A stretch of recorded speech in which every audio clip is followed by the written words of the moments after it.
Bago pa lang gani na human, naggusbat na ang riprap nga gigastuhan og 5 milyones pesos sa Department of Public Works and Highways. Kung nasa kini atong siren sa report ni Alan Domingo. Kini ang riprap project sa DPWH nga gibutang sa sitio Ampertakan sa barangay Budlaan.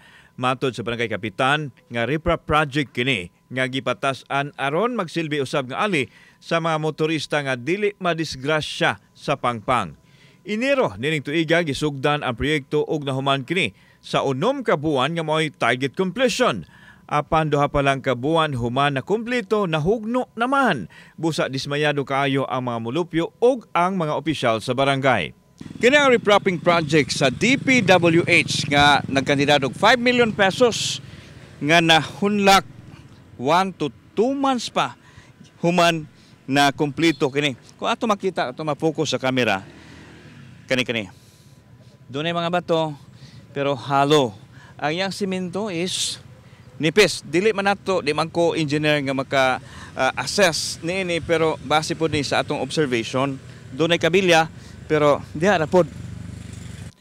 Naanugnan ang kapitan sa 5 milyones pesos nga gigahin ini nga dali rang nadaot tungod kay matod niya pinadagan kuno ang proyekto. Dismayado ko kay bag-o pa gani kay project naguba na.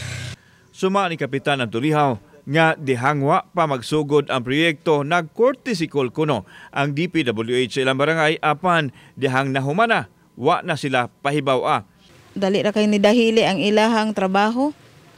Mao na mamuadto jud ko karon sa ilang opisina para pagreklamo kay naa pa man ni warranty.